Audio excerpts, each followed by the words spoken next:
This is a program that has been in the works for a long, long time, and I appreciate everyone's help in getting this program off the ground. I'd like to welcome you. I'm Judy Green. I'm a board member of NAMI Mainline, Pennsylvania. I have a passion for working in the family-to-family program. And I am a trainer for the state of Pennsylvania. And I'm looking at some of the people here and looking at some of their names, and I do not recognize a lot of names. And so if you are new to NAMI, what I'd like to do is just give a brief introduction to what NAMI is, and in particular for therapists, what NAMI is not. NAMI stands for the National. Uh, See, that's what happened. I had my notes in front of me and I forgot my name and what NAMI stands for.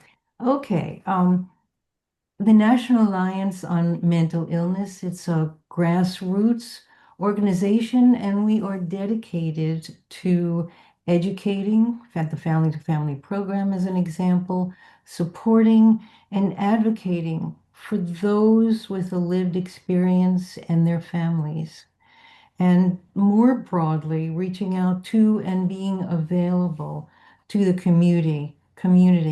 It's NAMI Mainline that is bringing you this program now. We serve Lower Merion and all of Delaware County. And as we're doing this program, we are expanding our services. Um, and we invite you, the audience, who are not volunteers for NAMI Mainline, to contact us. We need dedicated volunteers who are interested in helping our families. And for those of you in the audience who are therapists, I want to clear something up that is sometimes confusing. We are here to educate, support, and advocate. We are not an organization that provides therapeutic interventions. I just need to make that clear because it has not been clear in the past. So, as Craig mentioned, um, we are going to respond to questions in the chat. If there are any technical difficulties, we have our man Craig to address them. So a little bit of background about why this program. I've been doing family to family for a number of years, and there have been parents and siblings in family to family classes um, who ask about what about my son, my daughter, or my brother, my sister. I'm okay. What about me? So, in having conversations with a lot of people, um, in particular those who are the other siblings, it became very clear that the issue of addressing um, the well child, or the other child, as we have decided to use the title, um, really didn't have a place to share their experiences. And some of the experiences you'll hear, some of them have to do with grief, anger, um, being okay when they're not okay. So in listening to that, we decided that it would be much better if we were to change the title from the well sibling to the other sibling. And you'll know why, because there are people on this panel who can address that. As you get to know our panelists, I was thinking, my goodness, who should I introduce first? And I thought, my goodness, if it weren't for B. Hibbs, I would not have known about NAMI. Years ago, I won't put a number to it, but we were both much younger and more innocent, perhaps. B told me about NAMI, and so here I am after 20 years of being involved with NAMI. Um, the next person I'd like to talk about is Joel. Joel, who fits into the category of the other sibling, as he will let you know.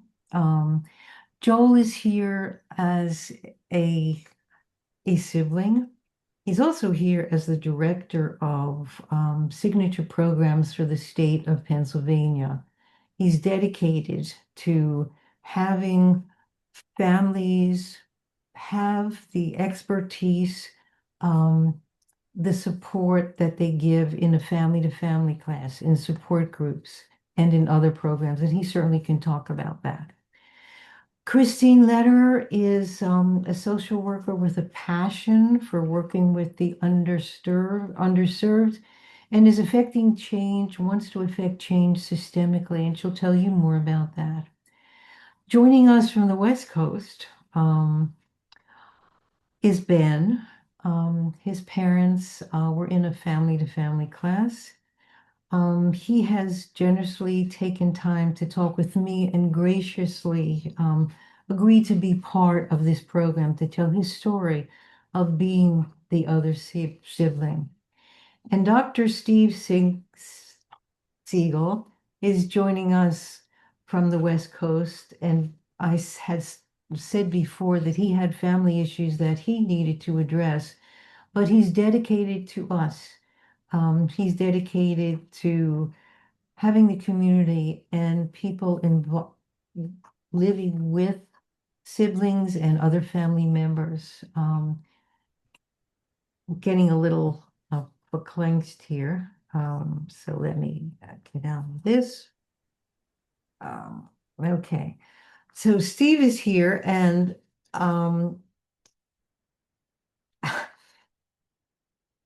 it's I appreciate his dedication and his support of the family-to-family program, as I do B.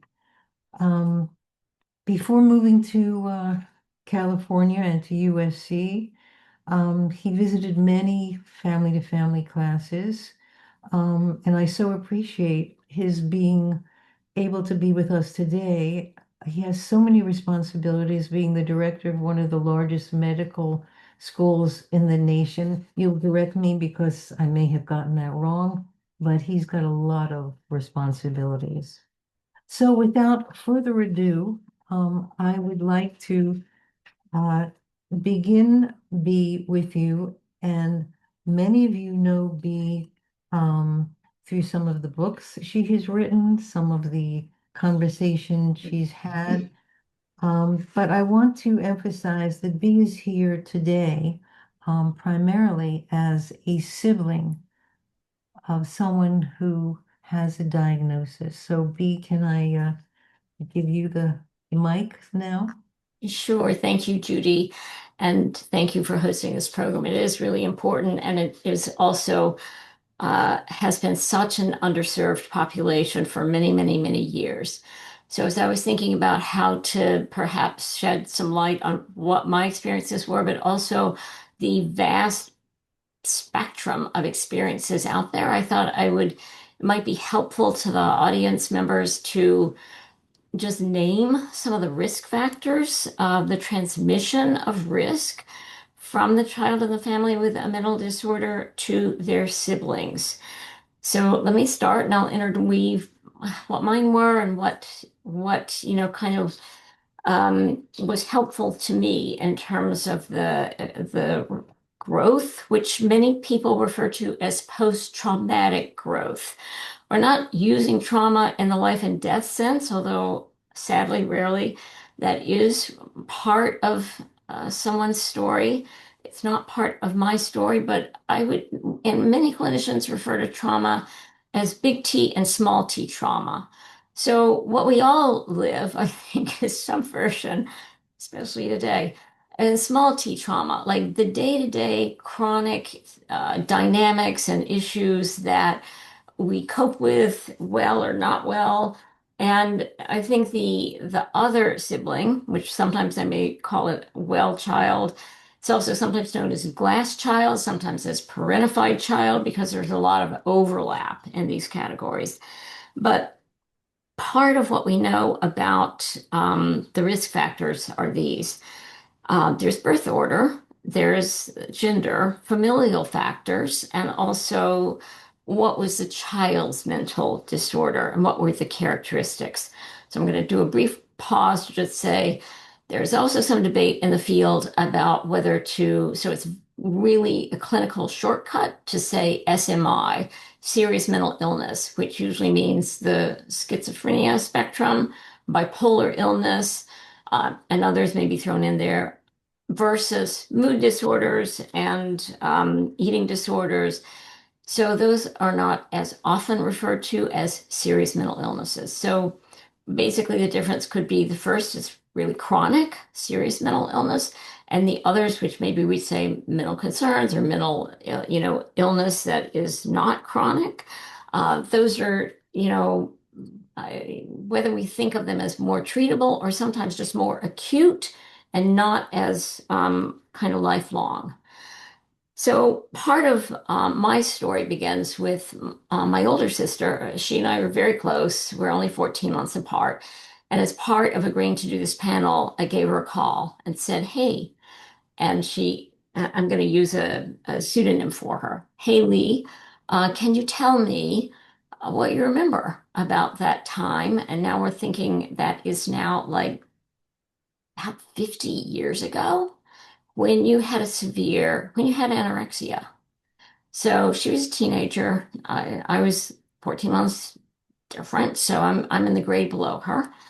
And what was happening at the time in our family complicated everything else, which were the family factors. The familial factors really are for the other sibling, it's I'm bearing witness to the suffering of someone I love or was super close to, or maybe not that close to if they're like 8 years older, 8 years younger, but I'm still bearing witness. So at that time in my life, as a junior in high school, when my sister developed anorexia, I had no idea what was going on for her. And I just thought, like, what happened? Because she, was like kind of really great looking. And I just thought, I don't understand this at all. Uh, Except that it coincided with my mother's hospitalization for mental illness, which was also a surprise because my mom was pretty much like a dynamo and professional. She's a journalist. And I thought, I don't know what is going on. But back in the day when insurance was like, kind of covered more, um, they hospitalized her for a month, my mother. And in those times, you couldn't visit someone in a psychiatric unit. So we went for a month without knowing what was happening to her, except I knew because she had confided in me that if she had a gun, she would kill herself. Luckily, there was no gun. So she took herself to the hospital, but again, nobody knew that until we came home one day from school and she wasn't there. It was just like, okay. So the familial factor was how well was that handled? And the answer is like the family, the kids never knew what had happened except like, wow, she must be pretty bad off that she's in the hospital. And my father was pretty hopeless, helpless, And my sister and I took over parental responsibilities for my younger siblings who are 5 and 8 years younger. And it was during that time that my sister, who was working at a cafeteria to just have extra money, started, instead of eating like kind of like better food than we usually had at home, started having cooked squash for lunch and dinner. I believe that totaled up 300 calories a bowl. So I was like, I don't get this at all. But within probably 4 months, 5 months, she had gone from like 118 pounds to less than 90 pounds. She was wearing my clothes. I'm 7 years, 7 inches shorter. And I'm always like, oh, skinny, right? So it was just like, I was just mortified. I was worried about her, but mostly, and this is where a lot of it ties in for familial factors. There's a sense of the other child like bearing witness, an ongoing grief, like they've lost the person. She was so illogical. I tried to talk with her about this. What are you doing? Or, less kindly, you look awful. Could you please start eating again? Um, so, what was the overwhelming worry, though, was for my mother, because I thought, okay, my sister will snap out of it. But I had no idea what was going on with my mom. So again, that was in the day where the family was not at all involved, not educated about any of what, no reassurance.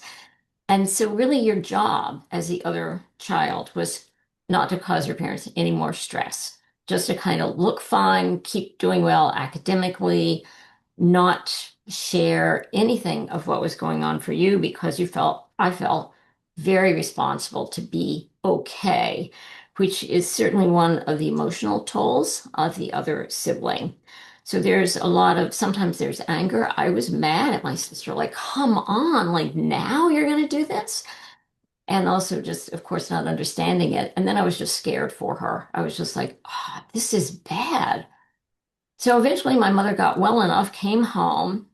Again, her diagnosis was really never revealed to us. It was bipolar 2 disorder, which kind of explained why mostly she was fine. In fact, lots of energy, not hypomanic, but pretty close. But once in a while, just massive depressions.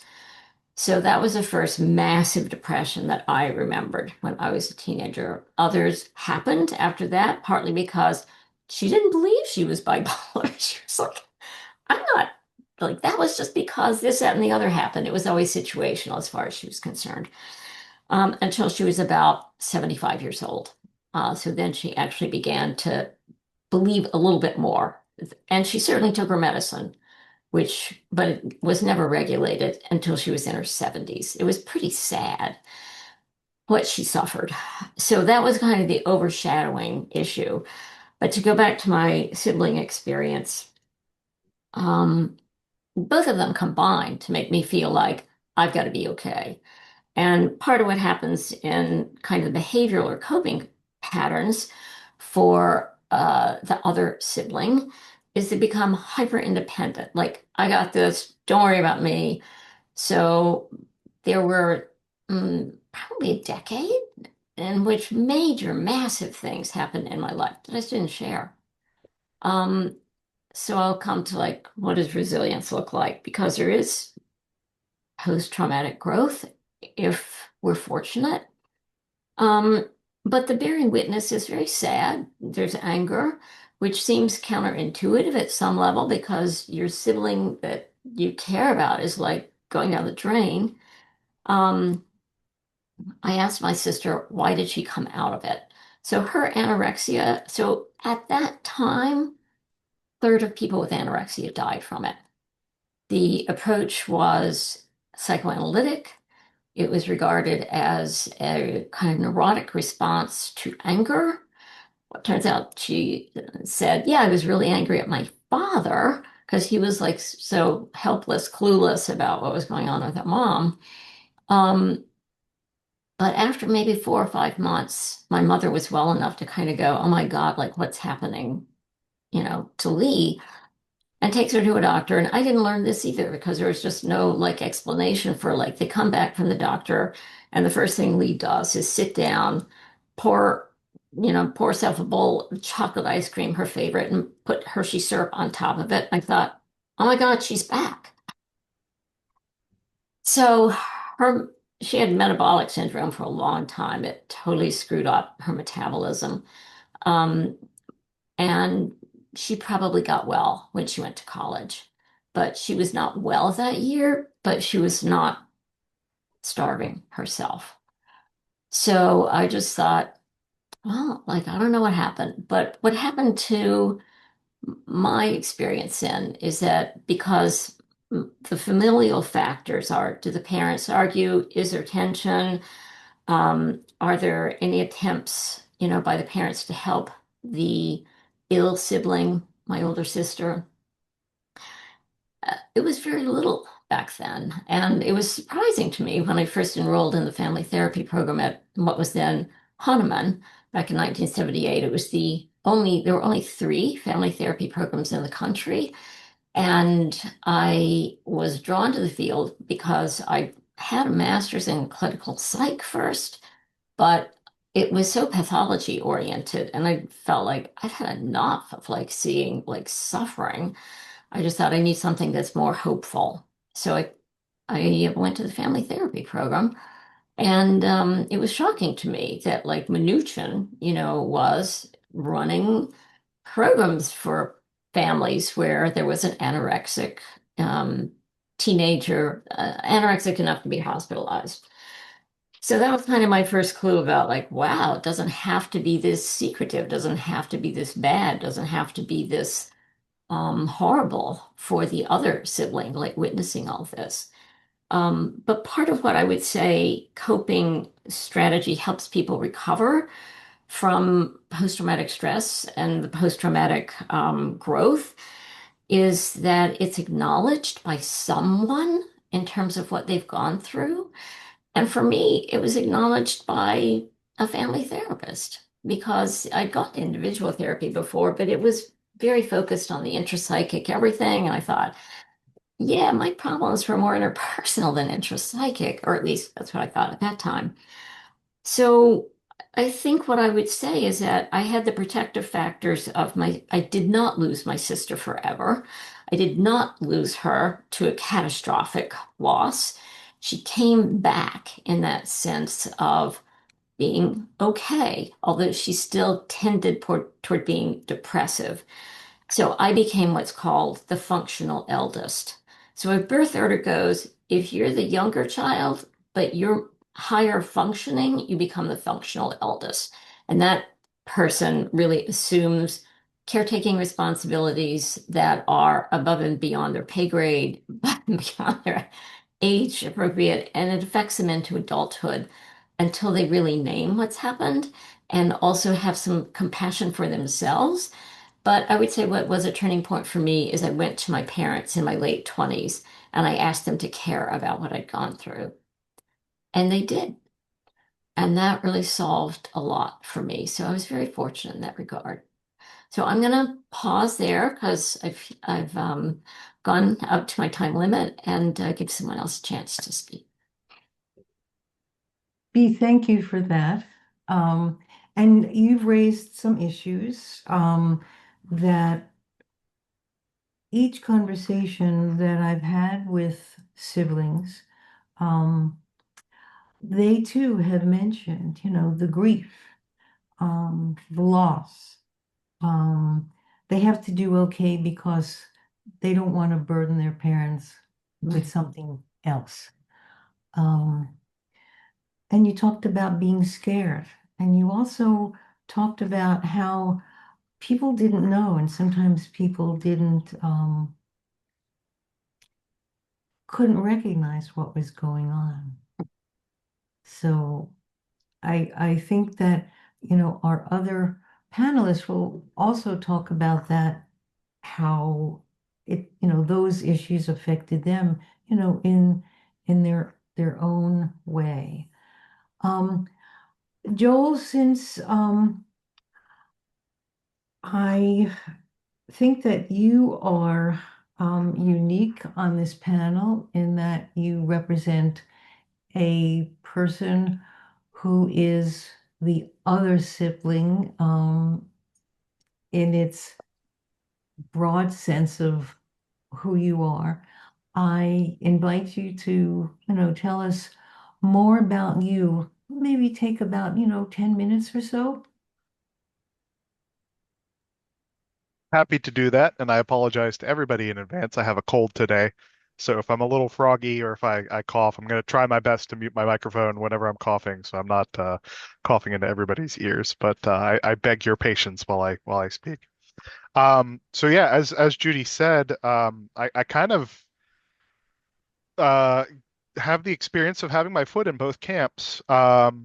The first family member in my family to be diagnosed with a mental health condition was my youngest sister, who, when I was in college and she was in high school, she had a very, very severe episode of obsessive compulsive disorder that rendered her unable to go to school. At one point, while my mom was trying to take her to school, she attempted to jump out of the vehicle because she was so terrified of what she would experience at school. So this was how severe it had gotten to her. It was crippling.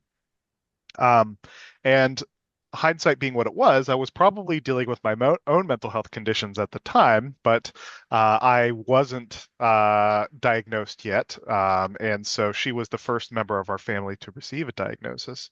A couple years later, as she was already on her journey to recovery, was when I started to have my own my experiences come to a head.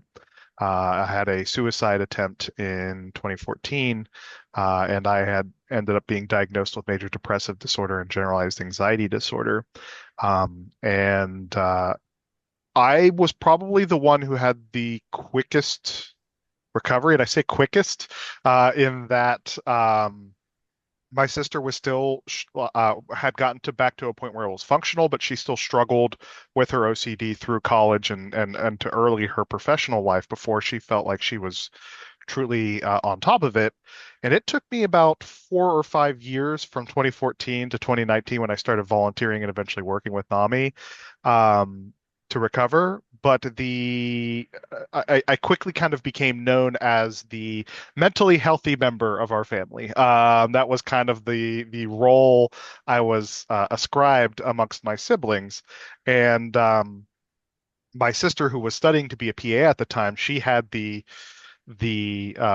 professional side, and I had the wellness side where I had a lot of more coping skills, and through my work with NAMI and my experiences with NAMI, had a lot of various different life skills that I developed.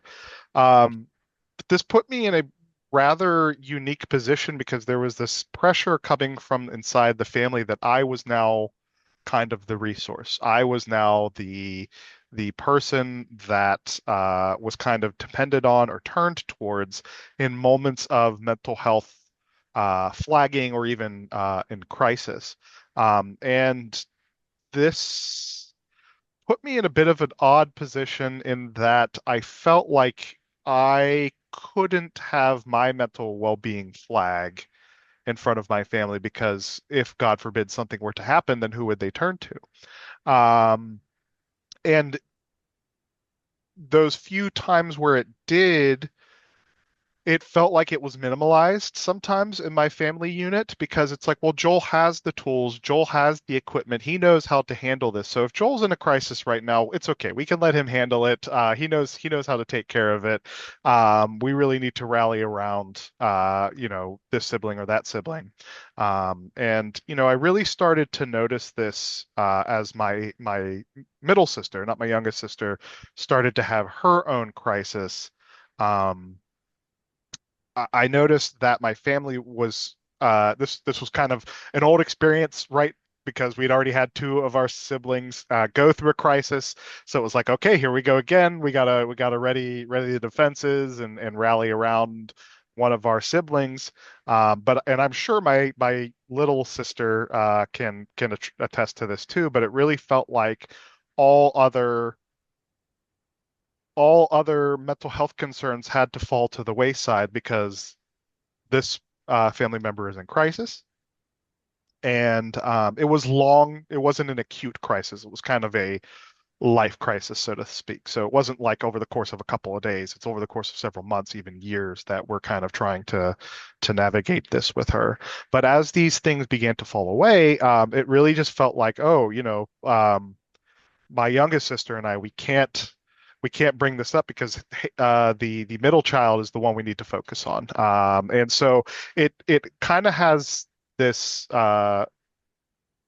this retroactive effect of once you've recovered, the assumption is that you're in a place that you don't need to receive any sort of attention or care because you've already gone through it and you've already developed a tool set to deal with it. And this is not to take away from my sibling who was in crisis at the time. I definitely feel like she needed more concentrated care than my youngest sister and I. My youngest sister and I were both living professionally now. We were able to take care of ourselves. There wasn't definitely any major crises that we had at the time.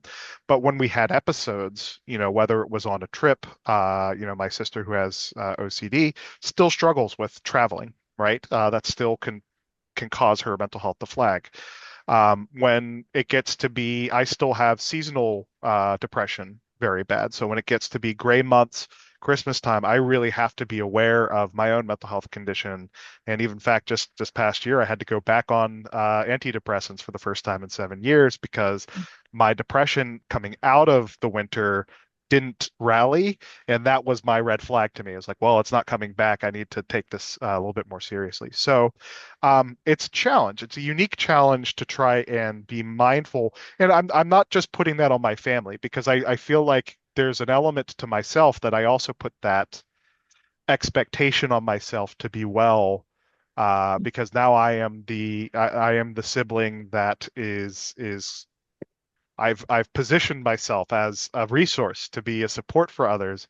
But we hear, I'm sure everybody in this room has heard it so often, the adage that they use from the flights where you have to put your own mask on before helping others with their mask. And the analogy is true because if my mental health starts to flag and I'm not taking care of myself, and then I turn to my sibling and I go, well, I expect you to be taking care of yourself and I want to support you in that too. It feels like a bit of a double standard if I'm not willing to make that effort and I'm making exceptions or excuses for myself to not try and focus on my own mental wellness. So it's been a challenge to try and give myself the grace to have times where I am unwell, or something is going on like that. But definitely those challenges are both internal and external. And as far as how to address it, you know, uh, as simplified as it sounds, oftentimes the the biggest way to navigate through that and to overcome those hurdles is communication, is keeping an open dialogue, to express openly without any sort of expectation on what should be done, just to express openly, this is where I'm at right now. This is what I'm experiencing. This is what I'm struggling with. And then you can allow your family to kind of hear that, digest it, and kind of determine for themselves where they feel like their efforts and their supports need to be. And then if you are starting to feel like I need this care, I need this attention, I need this from my family, to express that directly with them, to be willing to enter into dialogue about if they are not in a position to provide that, how might they think would be a good way to go about getting that, right? If my mom is so focused on taking care of my sister and trying to support her through crisis that she doesn't have the emotional bandwidth to hear everything I've got going on right now, then maybe she knows of somebody I could reach out to, or maybe, she and I can enter into a negotiation about, would there be a time maybe a little bit later, maybe next week, we could talk about this. I realize there's a lot going on. Um, I have found in my own experience that oftentimes that willingness to compromise with your family members and kind of enter into a dialogue about when and how to get needs met can be a lot more productive than simply either keeping it to yourself in fear of it rejecting, or to express that and then if you don't get it to suddenly go on the attack and list a whole history of grievances about why you feel like you are more deserving in this moment because of everything going on. I will say the other interesting thing is that I have found is I think it can be helpful as the well sibling, as the other sibling, to be open about the revelations, the epiphanies, the things that you have kind of come to realize and learn. As I've unpacked my life experience, I've learned things that I had to, traumas that I experienced in hindsight. And it's a very deep, very personal journey. And I think that siblings are more aware of what is going on than they let on, but they're also don't have the full picture, right? So they have elements, they know you might be struggling, but they don't have the comprehensive picture. And sometimes there were times where my sister was undergoing a therapy and then came to me and said, Joel, I had this realization that you were going through this all that time. And this was a realization I had had years ago and had already talked and settled with other family members, but I had never shared with her that I had come to that realization and resolved it. So in her heart, in her mind, she was fearful that I was still struggling with that because I never talked about it with her. So that it was something that she tiptoed around sometimes. It was and then so when she had a realization about it, she was so eager to bring it to me because she had had this epiphany. But because I had never shared with the other members of my close family that this was something I had overcome, but also had kind of developed my own understanding about, they had kind of determined their own behaviors around a fear or a concern that I was struggling with something that I was no longer struggling with anymore. And I could have saved them so much time and mental gymnastics if I had just been open and shared with them my realizations. So I feel like, again, to have that dialogue with your family member about where you've gotten, and this isn't a one-time conversation thing. If you've come to a major realization, I think you can circle back to your family and just go, hey guys, I know this isn't really, it's hard to bring up in conversation because it's rare that you are talking about your traumas at a dinner and at like at Applebee's or something like that. But I think they're taking those opportunities, those quiet moments to share where you have been.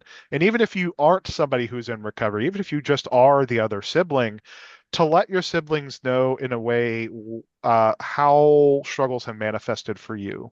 What hurdles you have gotten. I feel like you can share these things in a way that doesn't put that upon that person, right? Because I know as somebody who has my own mental health experience, if somebody goes, Joel, I've gone through so much because of your depression, that makes me feel like I'm to blame for the depression that they're going on. But I feel like if it's framed in a way of, this depression has caused both of us pain and heartache. How can we overcome this together? How can we be stronger together? If it's framed from you and I are a team and we've both struggled with this, how can we be stronger together rather than this is my pain because of what you were going through? I feel like that can be a way that actually bonds the family together and bonds the siblings together. It makes it a team effort rather than an individualized pain point. So, Judy, I hope that was effective. I realize I kind You're of always touched on a terrific. couple. Yes, it was effective. One of the things that, we talked about a while ago was how you needed to tell your siblings that this is something you would like to do. And it's not like you were asking their permission. However, um, you were saying this is what you'd like to do, and they gave you the go ahead. And if I remember, it's because they wanted other people to know what it's like. They wanted other people to not have the stigma surrounding the mental illness. And if your coming and talking would be helpful, then that would be helpful. And Yeah, I mean, my story is their story too, and their story is part of my story too. And obviously, their traumas, I feel like ultimately is theirs to choose who it gets to hear it, right? But I think I think I have elements I could share about what they've gone through or what we've experienced as a family, and as long as I'm touching base with them and going, hey, everybody, I'd really like to share what we experienced just so that we can help others. There can be a dialogue about if they are iffy on it, 'cause sometimes folks are, about how I can present it in a way that isn't compromising to their own recovery and their own mental well-being. So Yeah, well, thank you for that. And Craig, you put something in the chat and I've lost it somehow or other, but would you So, say it out so loud one of the because I things think it's that really important. resonated with me of what Joel said was this idea of moving from my pain to our collective resilience, which is something that I had heard in some other research I had done, and which sort of signals this shift from the highly individualistic approach that we take in this culture to emotional, psychological injury, disorder, and illness, and kind of moving us towards understanding that wellness is in community. And yeah, we need to take care of our individual selves, but when it's only the individual or predominantly the individual outside of community, we are putting ourselves at a certain disadvantage. And Joel, I really appreciate it. That really resonated with me when you said that. Yeah, and I see Mo is saying lots of rigorous head nodding. Yes, yes. Craig, thank you for that. And I think I'm going to ask Christine now if she would talk about when your sibling is not in communication with you. Yeah, so can everyone hear me? Okay. So I'm just gonna go through sort of the beginning, growing up and then where we're at now. So growing up, my sister was diagnosed pretty young with bipolar, and for me, her having mental health struggles was always very much a part of how I saw her and our family unit. And when I was in it, it just felt really normal in terms of my home environment. I think where it felt difficult was talking about it with like people at school or friends because I didn't know anyone who was going through any sort of similar situation. I didn't know people whose sibling had a diagnosis or were going to therapy every week. So I feel like I felt very secretive about it growing up and I didn't really know how to talk about it with anyone else. And we were always close, but I feel like the attention was definitely primarily on her growing up, and I really relate to what B said about being the hyper independent other sibling who needs to be okay, doesn't want to cause any trouble. I think I channeled a lot of energy into school. It felt like something I could control, and I felt like I could sort of distract myself from what felt like emotional chaos. And I ended up basically using that as like a crutch. And I don't even think I was doing it so consciously, especially when I was at home. I remember talking to Judy about this when we first discussed this. None of these dynamics were that clear to me until I actually left home. What was clear to me is that my sister was going through a lot. I wanted to support her in whatever way I could. And I also didn't want to make things difficult for my parents. And I think it wasn't until maybe high school, but especially college, that I started realizing that I needed some support. And it also coincided with my sister getting a little bit worse. So when she went to college, she was doing okay for a little bit. She still has her bipolar diagnosis, really was her symptoms were extreme highs, extreme lows.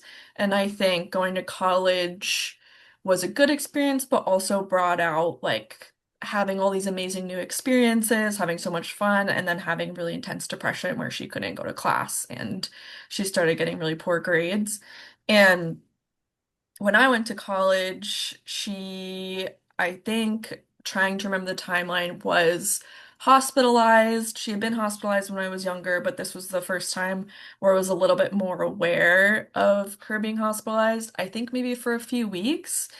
And I went to a therapist for the first time for myself. And I remember talking to the therapist, like, I just don't know how to support her. Like, I'm feeling like a little bit helpless. And the therapist said to me, I'm hearing a lot about her, and I'm not hearing anything about you.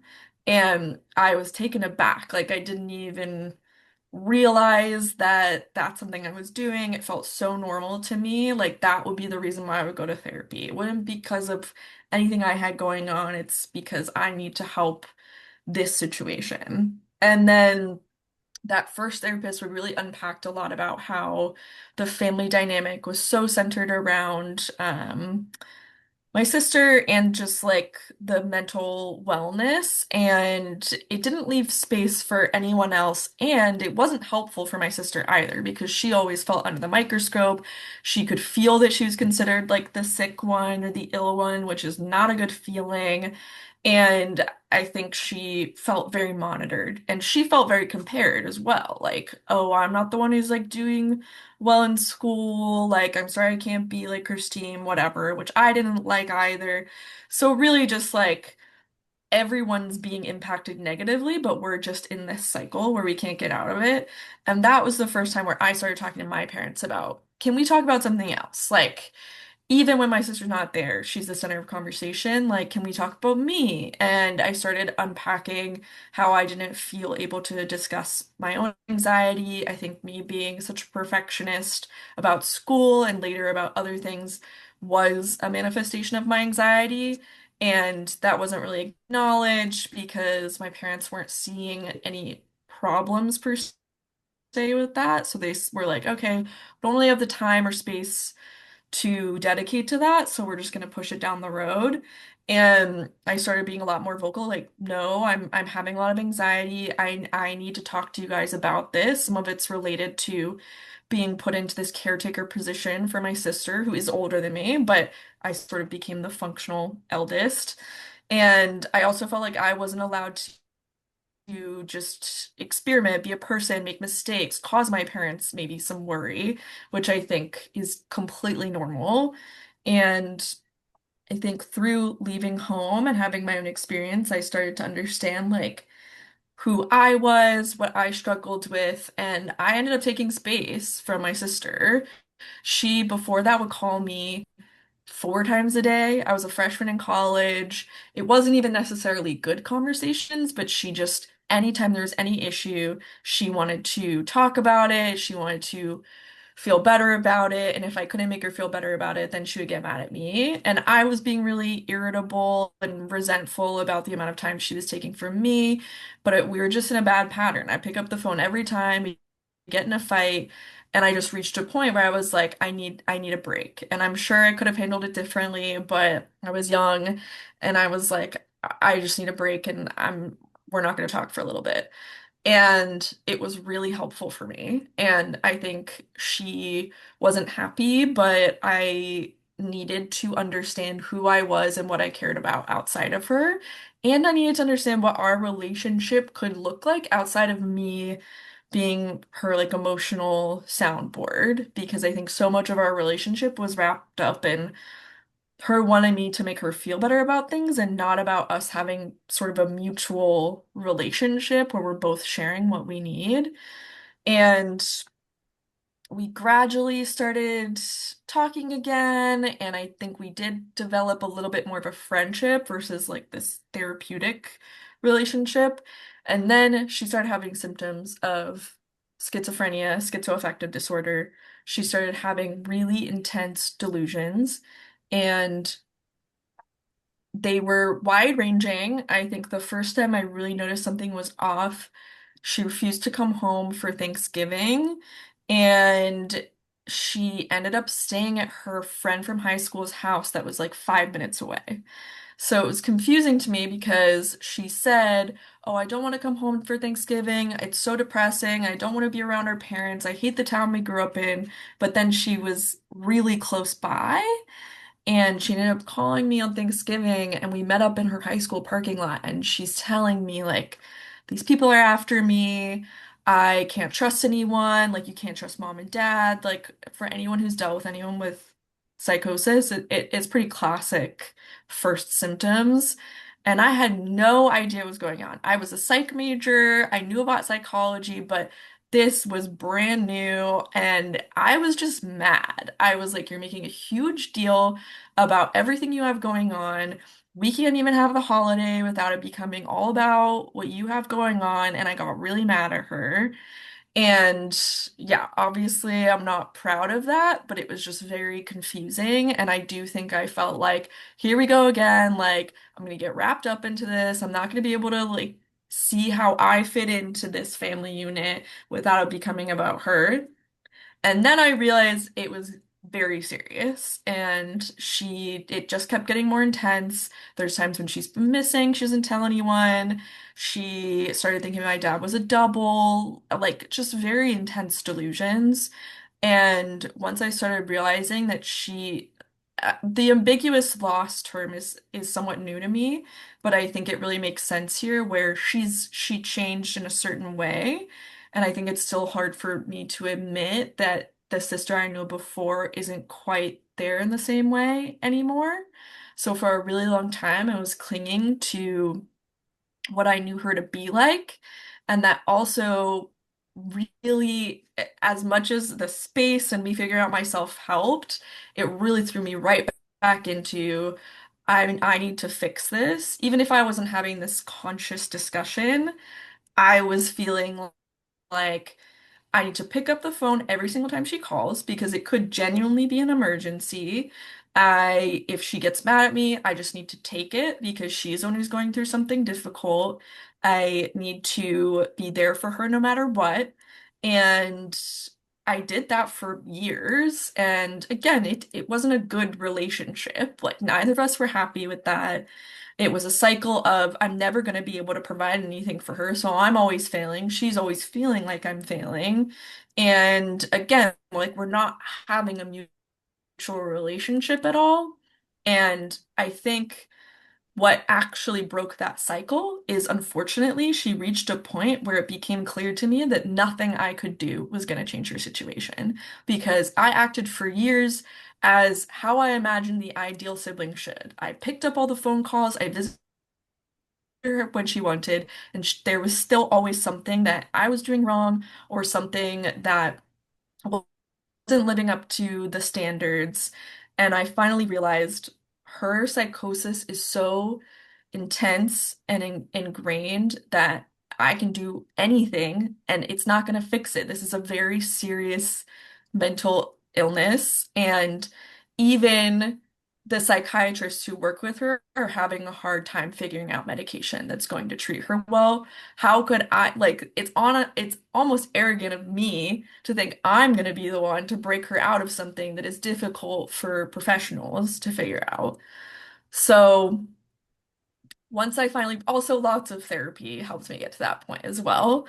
And once I got to that point, I think I just had an entirely new layer of acceptance that I've never had in my life.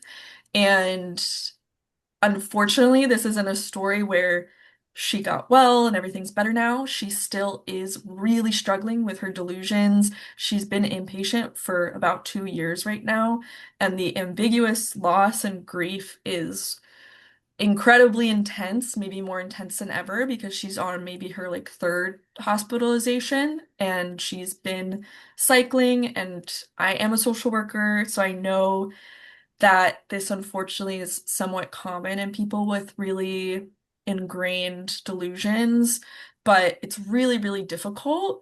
And I think the way that I've been getting through it is by accepting I can be there for her, I can be her landing place, but I'm not going to be able to fix any of this. And it's not my job. And no matter how much my family, or her try to keep putting someone back in the position of being the one who's going to fix it, it's not possible. And it's also not going to be one person. So I think the place that I've come to now is I can meet her where she's at. If that means we have a conversation where she only wants to talk for 2 minutes, she wants to talk about something that happened when we were 8 years old, and then she wants to hang up the phone, that's okay. At least she wanted to talk to me, because sometimes she doesn't want to. And maybe we'll have like a conversation. I can tease her a little bit and she'll laugh. And then that's the interaction. And that has helped a lot of this feel easier and a lot more realistic to what's going on. And I think even in my professional life as a social worker, a lot of people are attracted to the field because they've gone through something like this, and there is, like, as much as we learn not to do this saving element, and it's such an important lesson to realize what you can and cannot control. And I think it's much more valuable to be a trusted person for someone who they know they can come to and they know they can be honest with, than being the person who they think is going to fix everything for them. And that's helped me both professionally and personally. So I miss my sister. I don't know what's gonna happen, but I just wait for her to reach out to me, and I cherish the moments that we do have together. And I think that's all I can do right now. Christine, thank you. And you raised the point.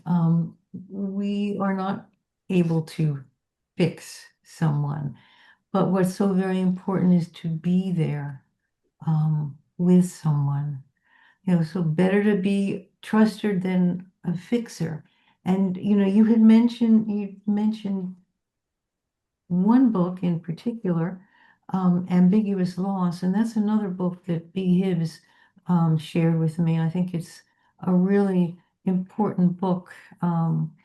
It's meant a lot to me. You see somebody, they look the same, but they're not the same. Where are they inside? Will they ever be the same? And that's something that, each of you has struggled with. Um, and I know that, you've been modest in saying, you've been talking about your sister, but I know that you are dedicated to helping systemically our mental health system and the services that people in need sometimes don't have. And the other thing you treaded upon, didn't mention it exactly, and so did Joel and B, but this stepping on eggshells, which you don't want to do something, you do want to do something. How is that going to set somebody off? Um, and you didn't use the word estrangement, but sometimes, as I listen to you, maybe estrangement, being away from a sibling or a loved one, is really helpful to everybody involved. So I thank you for bringing those issues up, and I'm hoping, after we hear from Ben, that each of you might want to go back and address one of those issues as you see it. So Ben, can I call on you now? Ben, who's all the way on the West Coast? Yeah, sure. Can everyone hear me? Um, I wrote some notes down just because I didn't want to leave anything out. I know I don't have too much time to speak. So when Judy reached out to me and asked me to join this, my first thought was that I'd be happy to, because a lot of times my response is like, oh, I'm happy to do that. And I thought about it, and the fact is, like, I'm not really happy to do this. I don't want to be spending my Sunday doing this. And I think part of being the other child, especially when you're one of two, is doing shit that you don't want to do. Partially to make your parents happy. My mom's at the audience today. Just to be the good family member. And then I thought about it, and I thought, well, one, if I could help somebody who's in the audience here today feel a little bit less lonely or find a way to cope with things like it'll be worth it. That's a Sunday well spent. Um, as far as my childhood, like my childhood was very good. I grew up in the Philly suburbs in Lower Merion, um, walking distance from Marion Elementary School. And what I learned later in life was the incident that kicked it all off for my brother was the plane crash over Marion Elementary. And so, for those who don't know, it must have been around like 1990, 1991. A helicopter crashed into a small plane over Marion Elementary. And the debris from that crash fell all over the playground. Several elementary kids were killed, others were severely burned. And this happened during, I believe it was my spring break when I was in preschool. And so we were off from school that day. And hours, maybe even like within an hour before the plane crash, we'd been playing in the playground at the school. We came home, the crash happened. We went up to the attic. We could see smoke from the attic window. I think it's one of my earliest memories. I don't know if I actually remember it or if it's just the idea of it. And our nanny at the time, because both my parents were working, thought that it was a good idea to take us to the school to see the aftermath of the crash. And so my brother saw bodies being dragged out. I don't remember any of this, but from this experience, I think my brother never learned how to detect risk. I think his risk meter was just broken. And that has led to all sorts of terrible things in his life. I don't need to get into it here. He's a very complex person. He's the smartest person I've ever met, the most original thinker, the funniest person I've ever met. And growing up, like my parents hid a lot of this from me. I didn't know that he had as severe of mental illness as I now know that he does. And I'm grateful for that. Like I didn't feel like I needed to protect him in that sense as I was a kid. And honestly, like I always thought that like I was very book smart when it came to school. I did very well without needing to apply myself. But I never thought about my future because in my mind I thought like, oh, I'm gonna be working for my brother one day. Like I knew he was going to be successful. He had the entrepreneurial gene. Back when like laser pointers were a fad in the 90s, he'd go to an arcade. He would win laser pointers at an arcade. He'd go to the local toy store and return them, and he'd arbitrage the difference. So, I mean, not necessarily the most moral or ethical thing to do, but he always lived by his own code.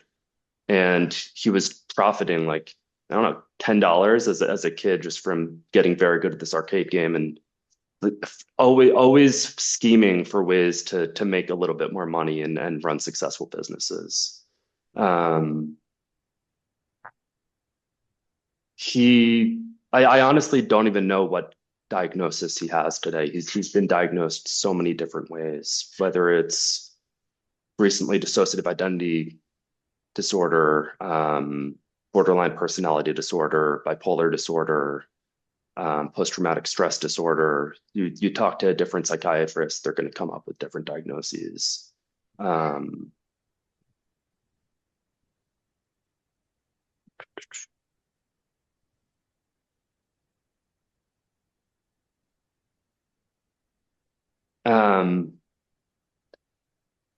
For like growing up, once I did know about this, for a while it was off limits.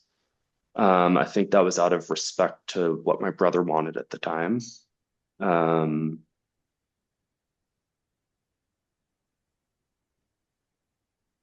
And eventually it became more on limits, I think, just as mental health generally became a bit more destigmatized. I'm married. I have two young kids at home, and my brother was going through like a very challenging time with his mental illness to the point where I didn't know if he'd be able to make it to my wedding in Los Angeles.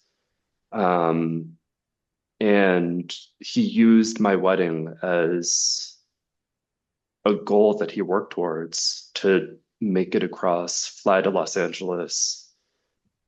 My wife's Persian, and so they have these big, we have these big elaborate weddings, and he like danced down the aisle at our wedding. Um, and it was absolutely beautiful.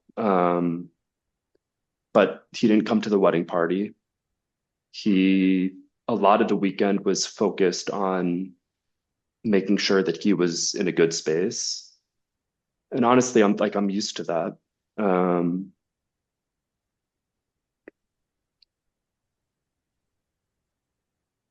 I didn't move across the country to get away from him, but it is easier to live on the West Coast, very far from where he is in Philadelphia. And there's something bittersweet about coming home, just because of all of the memories that I have there with him. He's been estranged from our family for almost 4 years now. And it took a while. I guess even before that, I guess I started, sorry, this is a bit scattered, but I started therapy 6 years ago, around 6 years ago. And Christine, something you said resonated with me about like not doing it for yourself, but doing it to want to help your sibling. And I did it at a time when my two best friends from high school had a falling out. They stopped talking to each other. My best friend from law school was suicidal, and my brother was also going through like a psychosis and in crisis mode. And what started as being in therapy just to deal with like that incredibly stressful situation turned into being in therapy for myself over like many years. And so there's a lot that I've learned through that process. That I wanted to share some of that. And so I know some people have talked about anger. I've never been angry at my brother. I'm still not angry at him. I am angry. So I'm angry at the system. I'm angry at the fact that when my brother was in a mental health hospital, when he was hospitalized, he spit on a nurse in a state of psychosis, and she brought criminal charges. And he was dragged through the criminal justice system for years over this. A lot of the stuff that's happened with him is a bit of a blur. And so like, I know another time he was being checked into another center when he was in psychosis, and he threw a chair, and the chair happened to hit somebody, like shattered, and part of it hit someone who was working there. And I forget if she brought criminal charges or threatened to, but like there have been a lot of times where my brother, and I'm a lawyer, so like criminal justice 101 is you have to have the mens rea, the criminal intent to commit the crime. And it's pretty glaringly obvious that if you're being checked into a mental health institution and commit some sort of what would be a crime in any other situation, it just isn't. And there's some sort of assumption of risk when you're working in that field, as terrible as it is for you to get hurt.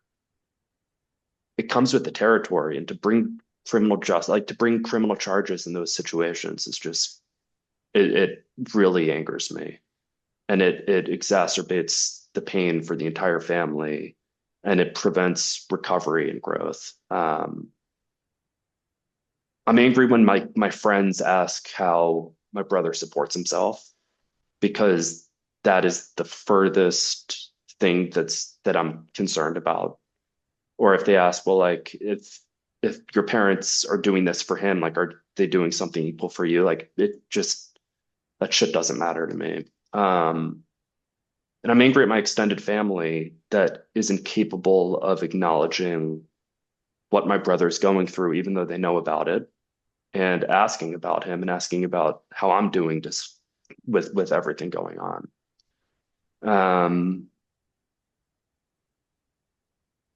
I also think like we're all very much informed by our own experiences. And so being one of two, I am very sensitive to that. And I don't want to only have two kids. I have two right now, but my wife and I are trying for a third. And part of that is just you never know what's going to happen. And I don't want one of my two kids, if God forbid, whether it's a car accident, mental illness, cancer, but you never know what's going to happen. And I don't want one of my two kids to go through that journey feeling like an only child. I've also become very good at like holding and accepting multiple truths at the same time. And so that's holding space for joy and sadness with all of the celebrations that I have going on in my life, just knowing that I can feel that joy, but at the same time, I can acknowledge and accept that my brother should be there and he's not. It's also feeling grief that my brother's out of my life and relief at the same time, because in a lot of ways, my life is easier when my brother's not present. I think it's also a matter of becoming more compassionate towards people, because I mean, if you look at me, you would not necessarily think is that this person has gone through so much, and you never know what people have experienced and what they're going through. And I think the final thing is, and this goes to wanting to be okay and like needing to be okay for the family unit. And I think the post-traumatic growth, B, that you talked about, is that even though I'm very emotional today, like I do believe I have a very cautiously optimistic outlook where I know that everything ultimately is going to be okay. I know that my brother might be estranged right now, but I don't think the final chapter of the book's written. And I really try to look for the silver linings, because I think that is the post-traumatic growth piece. That's what I wanted to share. Thank you. And thank you. I've really felt so grateful every time that you and I have had a conversation. And you touch upon some of what others who weren't able to be part of this panel talked about, that they hadn't really talked about it. They were the silent child. They were the child who needed to be okay. And as we started to talk, those other siblings, it became apparent to them that they couldn't join this panel because it was too painful. It was something that they needed to address, but they couldn't do it in a panel form. So they in some ways thanked me for having the conversation with them, because it brought something to mind that they weren't dealing with. And as some people have said on the panel, they needed to talk with their parents. They needed to talk with their extended family, because in some families, the extended family doesn't really know that there's a diagnosis. They talk about, oh, you know, Sally is just, a little eccentric, she's dramatic, without really talking about what's going on. I thank you. I thank Of all of course. our panelists. And before I have Dr. Siegel join us, I wanted to know if there were issues that came up that resonated with you, and you might want to talk about them again. This sense of loss, um, the sense of having to be okay when you're really not okay, having to hold things in when you don't want to, you need somebody to talk to. Um, not being able to share what's going on in the family because there's so much stigma around it.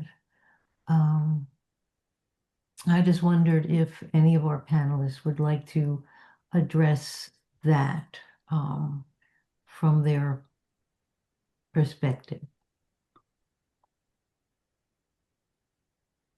I want to thank Ben and Christine, and just And Joel, really heartbreaking and testimony to the acceptance and compassion that can arise from your being witness to, and to Joel, witness to and present for your family members and all the complicated emotions. And it's heartbreaking. I'm also a parent, and it's and I'm also a therapist, and it's also heartbreaking to see. And I give you both credit, Ben and Christine and Joel, for just hanging in there, and not estranging yourself from your families. And honestly, Ben, it's like I also took the geographical cure, even though you didn't take it for the reasons that I did. But it is easier in some ways, and I'm glad you did the work anyway, despite the fact that distance can be a good buffer. So thank you both. And thank you three with Joel. Sorry, your picture wasn't up at first.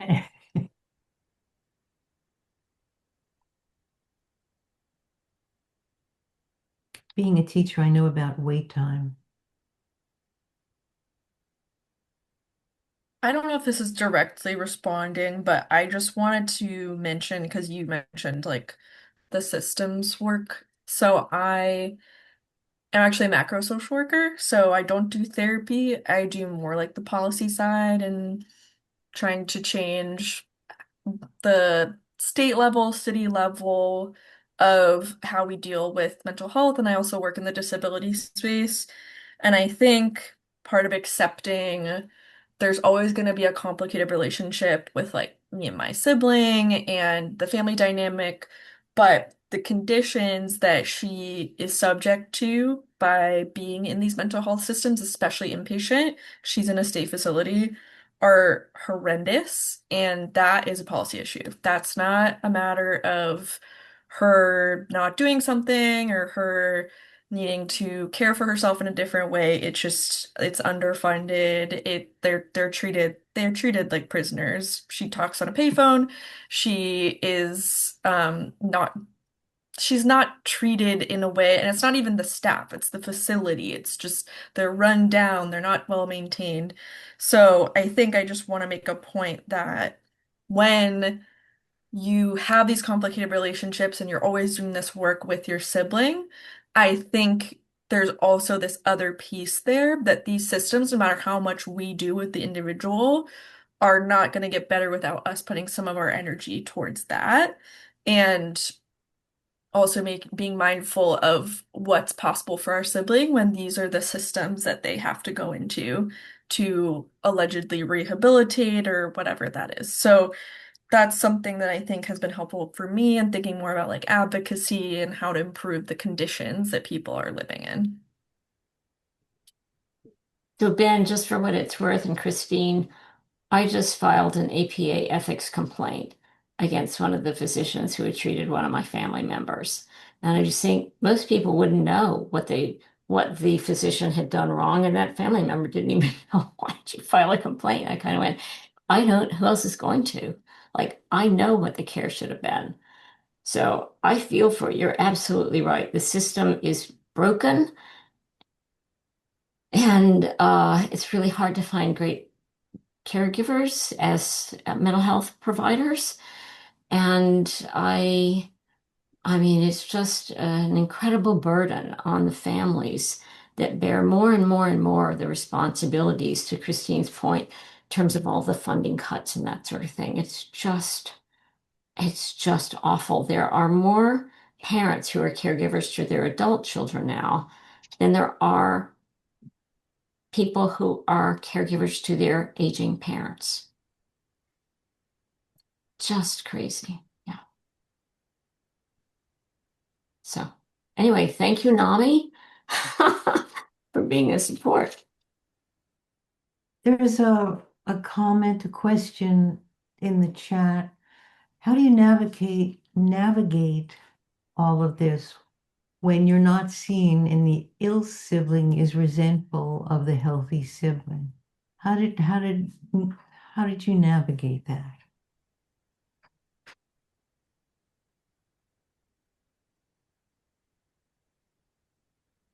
Could you repeat the question again, Judy? Yeah, the question is, how do you navigate that when not seen and the ill sibling is resentful of the healthy sibling? When you're not seen, I think she means, and the ill sibling is resentful of you, the healthy sibling. If that's not the question, then please, just maybe elaborate on the question a little bit, but I think that's what she's asking.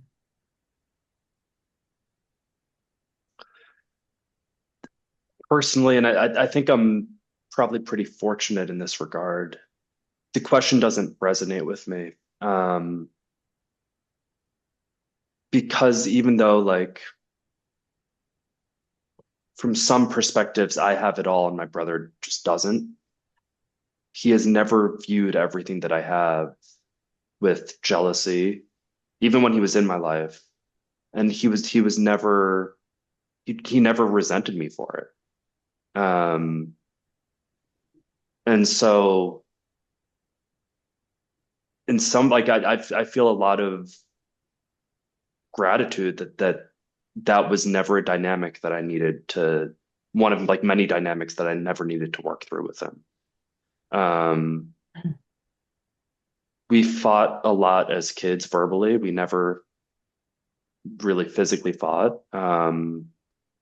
And up until the point of estrangement, I mean, he's met one of my kids, and held him and loved him dearly.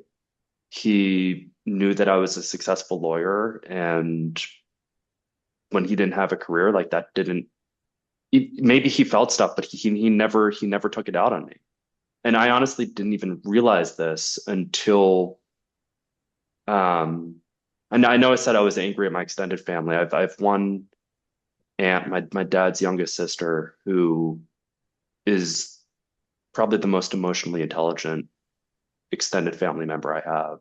And she's the one person who checks in on me. And she was the one who pointed out the fact that it's amazing that he has never been jealous, given everything that I have and everything he doesn't, and like how big my world is and how small his is. And so I I totally understand the question, and I'm sorry for those on the panel and in the audience for people who have had to deal with this. I haven't, fortunately.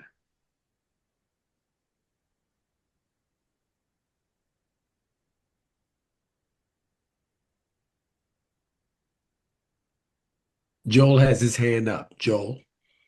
Oh, Joel, I didn't say, okay, Joel. Oh, you have to Oh, unmute I'm him. sorry, my bad. I have to unmute him. There you go, Joel.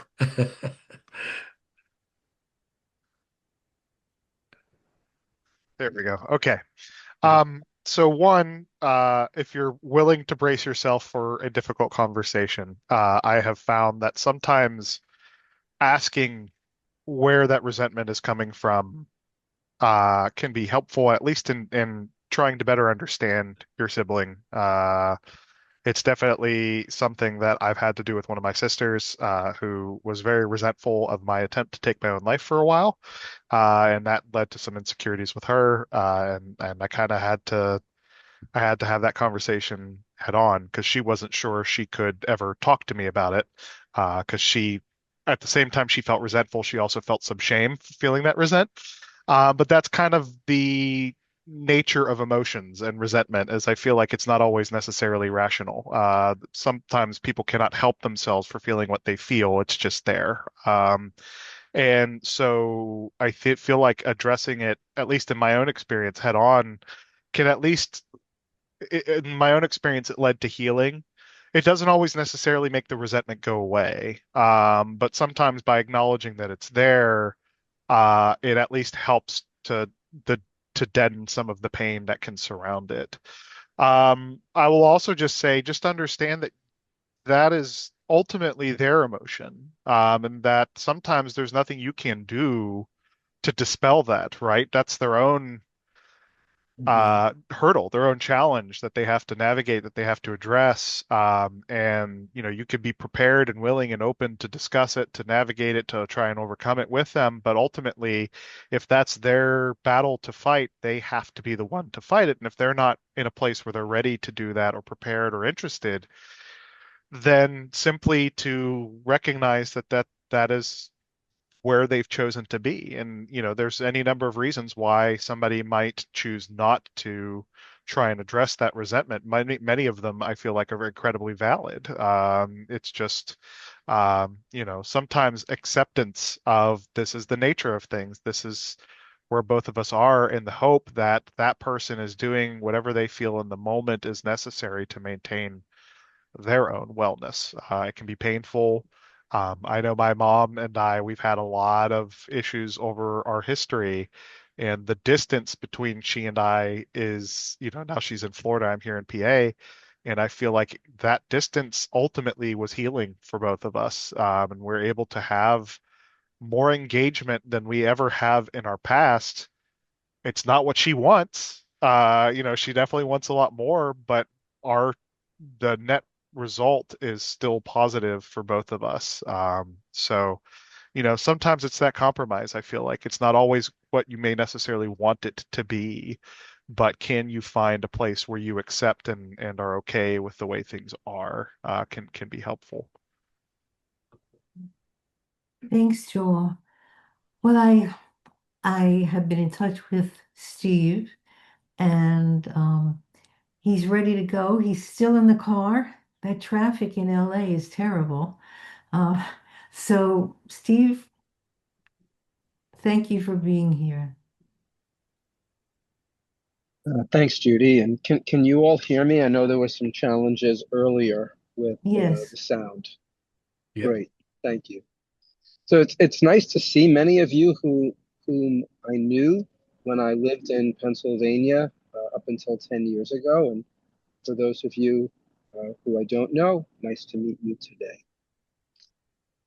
As with all the other panelists, I have a sibling with serious mental illness, in my case, schizophrenia, who was diagnosed, had her first break about 40 something years ago when I was in medical school. And I mean, one has to wonder if that had something to do with my choice to become a psychiatrist, subsequently to focus on schizophrenia as both a researcher and a clinician, but it didn't ever feel like a straight line. I think I've had many experiences that are very consistent with the other panelists, but some difference in perspective and opinion. As a psychiatrist, and then later as the chair of a really large psychiatric department, and then later as the head of all mental health for a huge health system, and then presently vice president of a large university, um, overseeing mental health for students, faculty, staff, all the patients in our network and our outreach to the community. I think this experience of having schizophrenia so badly impact our lives does give me perspective. It changes the way I think about patients and their responsibilities as well as their rights. So I don't actually give everybody a pass on their behavior just because they have mental illness.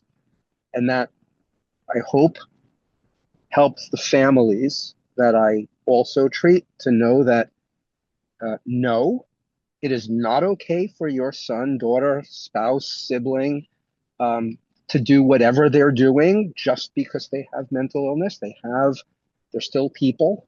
They still come in and out of levels of illness and levels of normality, for lack of a better term. And I hope that that perspective of advocating for families has helped them. I have a ton of anger, just a ton of anger at my sister, a little bit at the hospital she was first institutionalized in, doing the decent human thing and interacting with her as her family, to let a completely psychotic, inappropriate young woman make decisions in that case, I think was just stupid and inhumane. They should have said, oh, you don't get a say here, obviously. We're going to just contact your parents, we're going to contact your brother. They're going to be the ones cleaning up this mess for the rest of your life. Obviously, they need to be engaged. But that's not what happened. And it really ripped a hole in our family, our extended family, other family members that my sister was less psychotic towards, stepped in, became surrogate families. I, to this day, cannot forgive them for empowering that. I said, it really destroyed so much. Even years after my sister got better, she's fully employed, she has a relationship, she maintains a very independent life. We have a decent relationship now, better than probably before she got sick. But I'm still furious that she's never apologized for the things that she did to my parents before they passed. And I don't care how psychotic she was, when she came up that she was culpable as a human being to at least say, I am sorry for the pain I caused during that time, even if it wasn't my fault. So I can't have that conversation now. I feel like our relationship is good. I don't want to mess that up. We only have each other, so to speak, left from our family, our folks who passed. My kids, I have 2 adult children. They don't really know. They know that their aunt's a little weird, but they don't know why or how. So I don't bring anyone else into it. My wife lived through all of this with us, so she understands. Anyway, I'm just kind of focusing on the parts that came up here. I didn't come in here with a preconceived notion of what this would look like. But the sort of privilege of going last is that I think about how the other panelists' thoughts, experiences, perceptions either do or don't resonate, and how there might be others in the audience here who are family members and may not feel comfortable saying they're angry, may not feel. I'm going to just throw out, go thank a psychiatrist, go thank a psychologist. When students come to me because I'm chair of the department, every medical student who wants to go into psychiatry comes to me, and the first thing I say is, why would you do that? And they think that I'm testing them. And I go, no, I'm serious. Why would you do this? The world does not deserve its psychiatrists. There may become a day when that changes, but right now, they don't deserve us. The patients do. Maybe the families do. They definitely. But the rest of the world does not deserve us. Pay is too low. Conditions are too poor. Respect is too low. So when you have a mental health clinician, whether that be a psychiatrist, a psychologist, a licensed social worker, for God's sakes, be grateful. And don't report them. Be grateful. They could do anything else that would earn them twice as much as a living and take care of their own families, but they've given that up to take care of you and your family. Again, that's me, the chair, me, the administrator advocating for my field. So I've probably said a lot, maybe too much. But again, hopefully this is the place and the space for that. And maybe I'll just stop now so we do have about 20, 25 minutes for reactions and comments.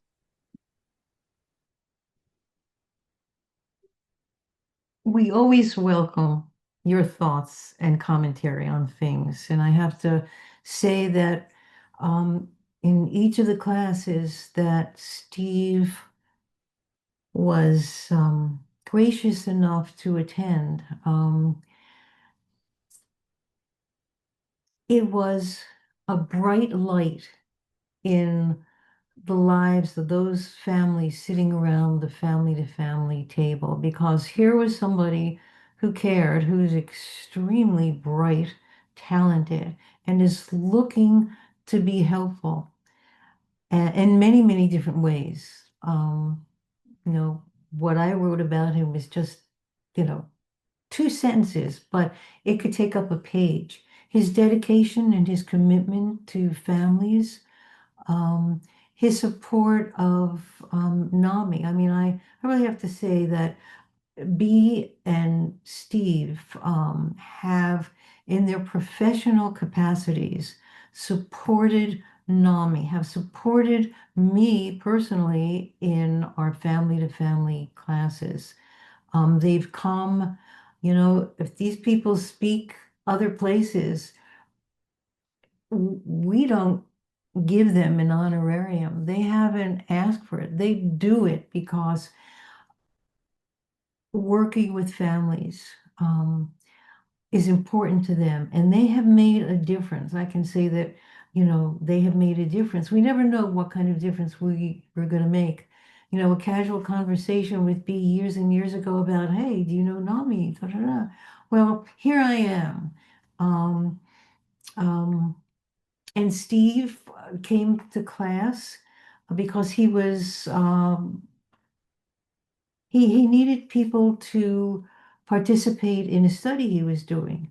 That was years ago. I can't believe, Steve, you've been gone, you know, for 10 years. It seemed like like not yesterday, but not that long ago, which says something about how I'm aging. Um, but you know, I like to consider Steve and be friends. And they've been supportive of me. I've tried to be supportive in the best way that I can to them.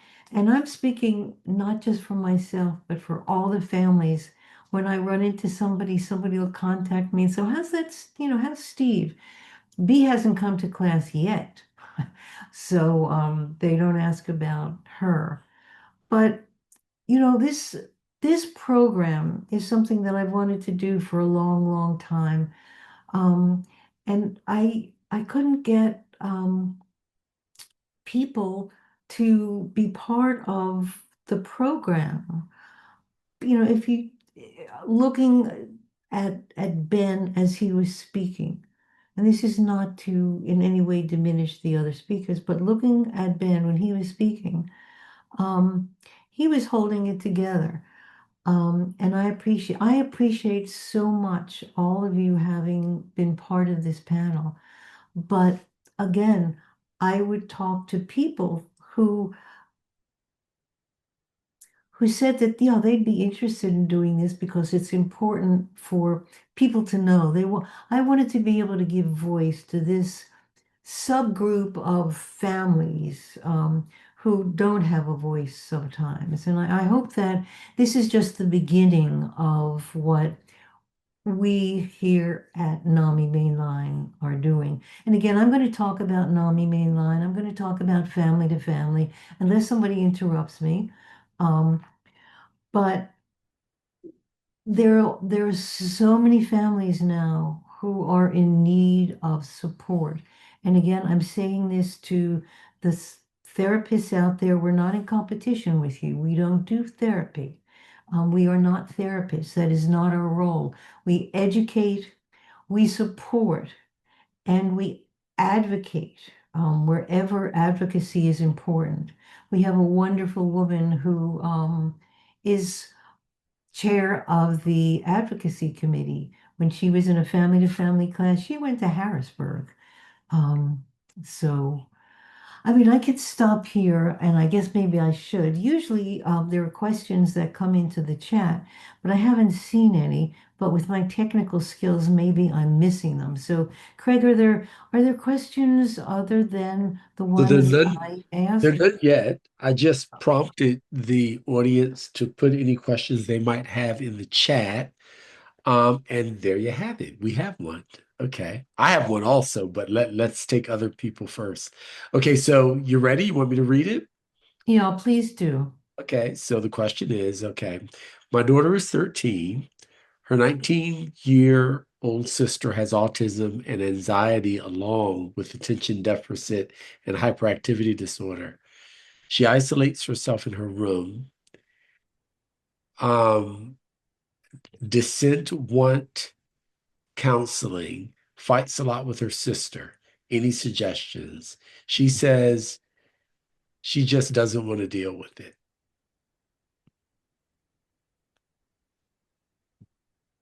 So from the Yeah, panelists, and let me yeah, make sure they can unmute. yeah. Any suggestions or thoughts as far as that goes? May I? Please. I'm I'm about to drive into an area where I'm gonna lose contact. If that happens, just move to the next person. So whenever this comes up among my patients, this is a place where my experience definitely intrudes into the relationship. I always say, man, like always say, leave her alone.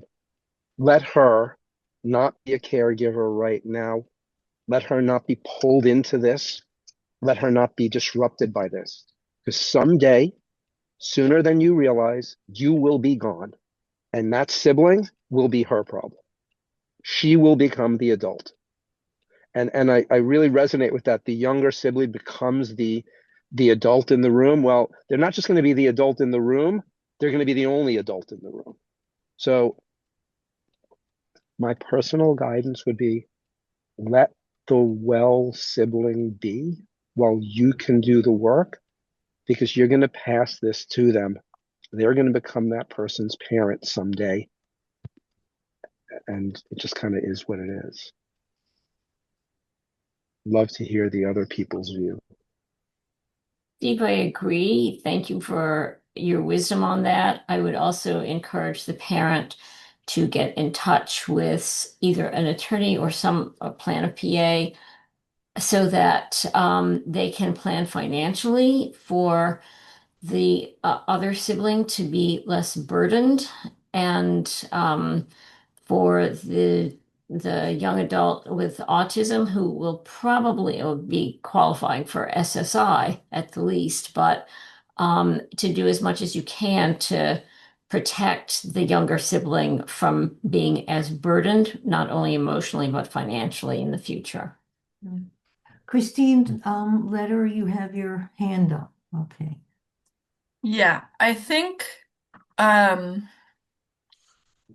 a few things. I think somewhat related to what I said, like seeing what part of her behavior feels like something she's going through versus like when there's a suggestion of counseling, is it like, oh, I because of what's going on with her sister or because of what you're seeing her going through?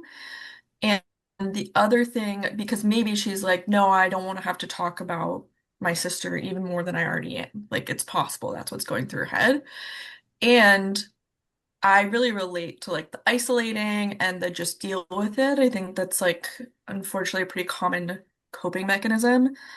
I would also say don't be afraid to bring it up many times. I think sometimes um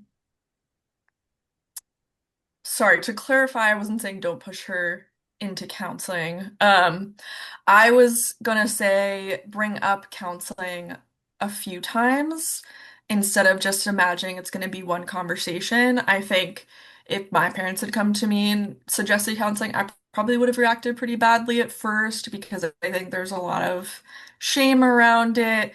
I think when you're the other sibling, you associate counseling with all these things. If you feel like you're the sibling who's doing better, then it can be like, oh, maybe I'm not doing better.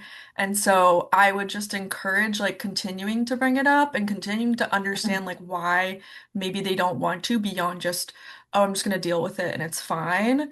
Um, I say this also in my job sometimes. I work with a lot of aging caregivers who are dealing with this question of what's going to happen to my child when I'm not here anymore.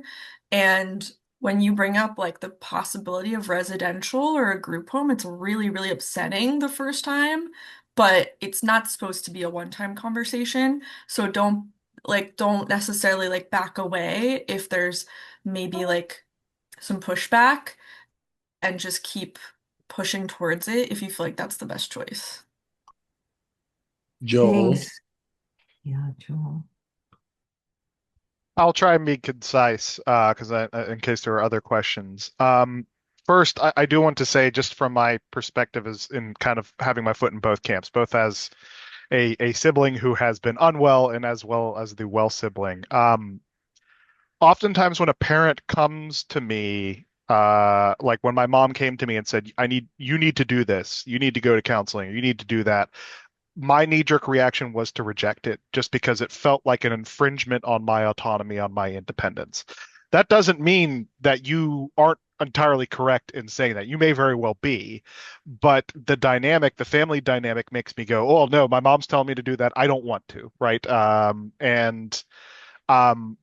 what was most effective for me in my times of crisis was for my mom to consistently share with me what her concerns were and saying, I would like to, this is what I'm seeing. I'm seeing this happen, this happen, this happen. I know you're saying you're dealing with it, but from where I'm sitting, it doesn't feel like you're dealing with it because it's leading to this, it's leading to this. You're fighting with your sister.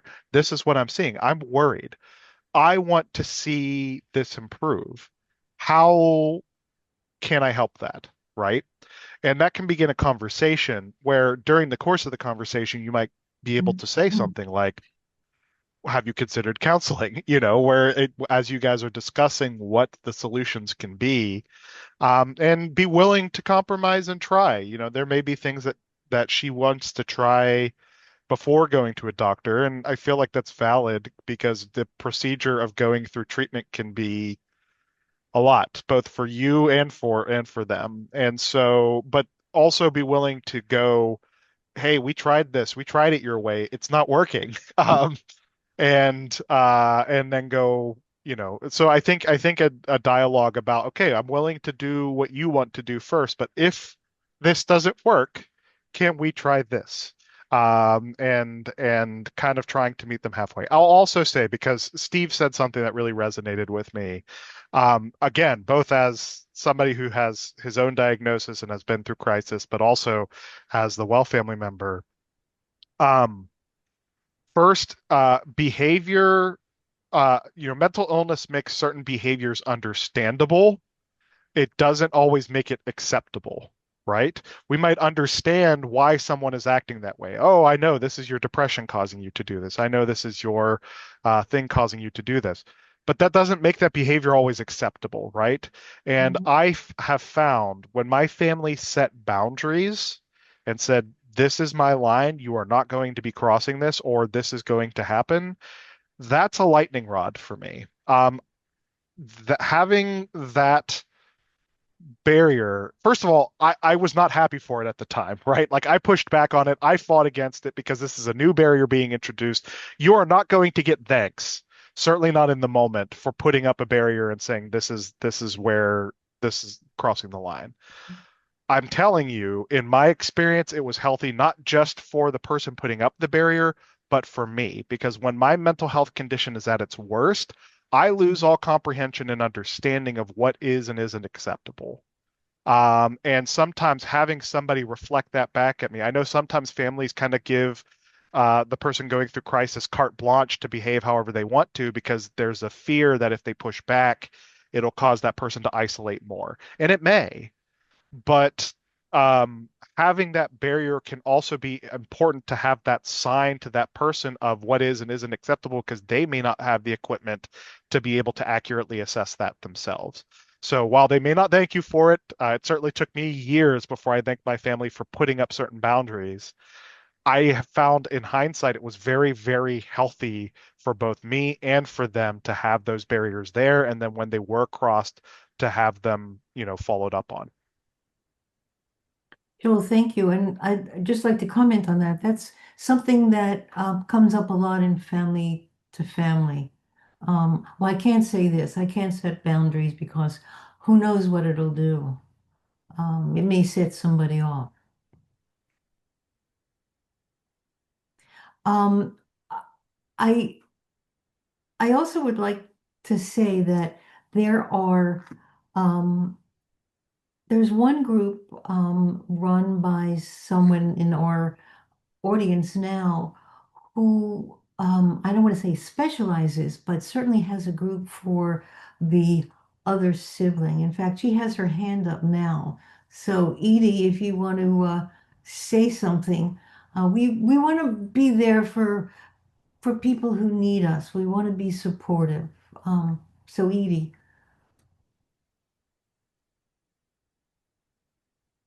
Craig, will you unmute Edie, please? Okay. I think you're okay. Okay. Okay. Oh, well, thank you, Judy. I mean, oh, shoot.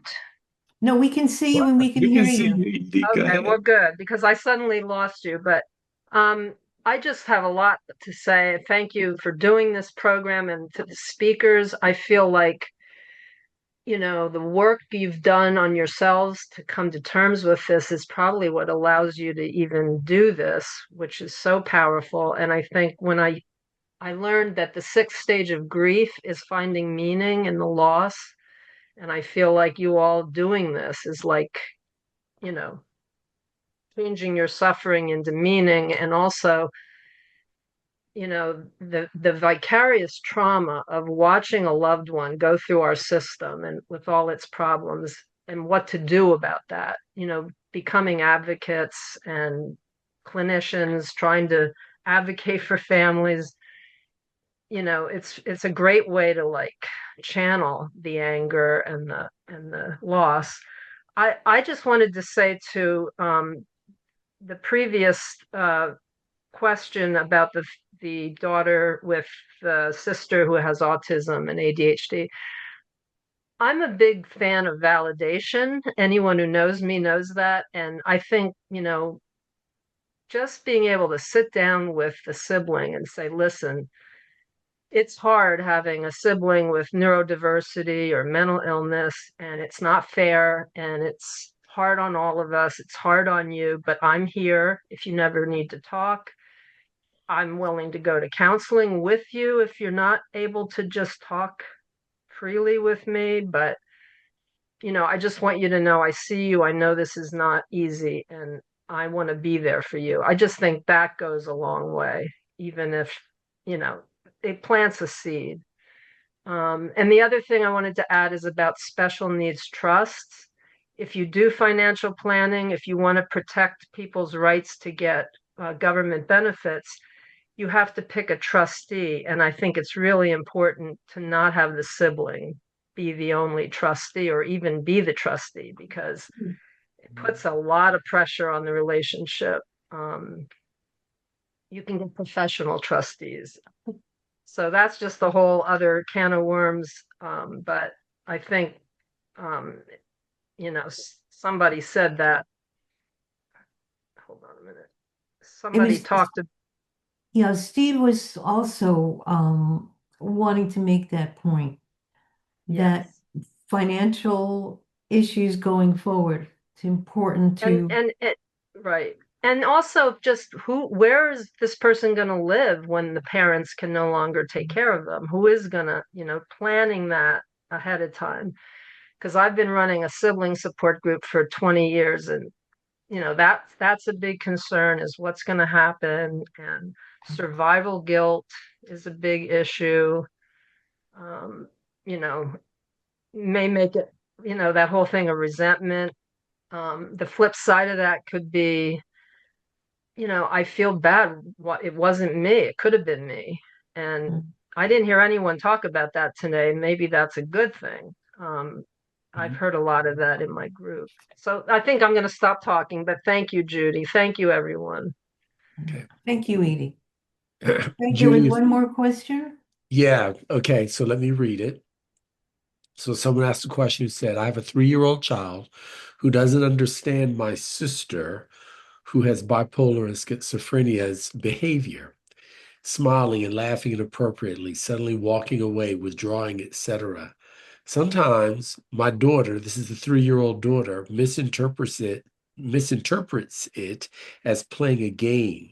We are concerned that as my daughter ages, she may turn that inward, assuming the behavior is because of her or something she's doing, and how having an aunt who isn't necessarily the healthiest role model can impact her development. This is very concerning, and I'm looking for any advice or resources to help anyone.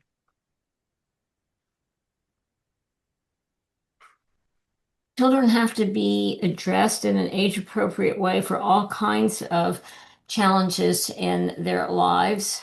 And parents, I hope, will go to a developmental psychologist if they choose to help them understand how to address it appropriately. Because children can understand concrete, content at those ages, and to have a way of understanding that doesn't make them assume personal responsibility. But I also think it's important for the parents to give themselves credit that they are also living a lesson that says, this is family and we're helping her.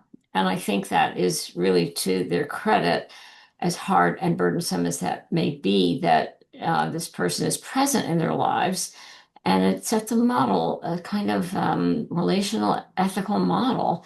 But they certainly need to help the children or the child have a way of naming what's happening, and also being able to discuss kind of what range of feelings the child may have about those encounters. There's a comment to that from Mo. I was finally able to pick it up. Good for you that your child, this is in response to Jeff's question. Uh, Good for you that your child has a growing relationship with your sister. Over time, they'll be able to process the idea that a person with a mental health condition acts in a way that's different from other people. Maybe this is how we normalize discussions about mental health. Oh, thank you for that. Jeff, thank you for the question. I haven't seen you for a while, but I'm glad you're here today. I think we're at the end of our time. So I have something here from Steve. Steve, I guess you're not able to speak. Okay. We also don't address, whoops, I lost what he's saying. Yeah, I'll read it, Judy. Okay. So he says, we also didn't address the impact of having an ill sibling has on parenting and one's new family dynamic. Having an ill sibling increases risk among your own children, about 2x.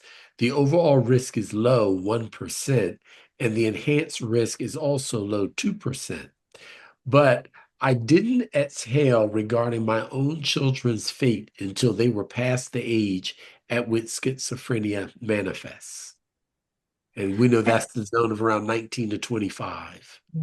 And I'd like to add to that because there have been people, siblings in family-to-family classes, who have said their fiance or their girlfriend or boyfriend broke up with them because when they Yeah. revealed that there was mental illness in the family, they didn't want to take a chance Yep.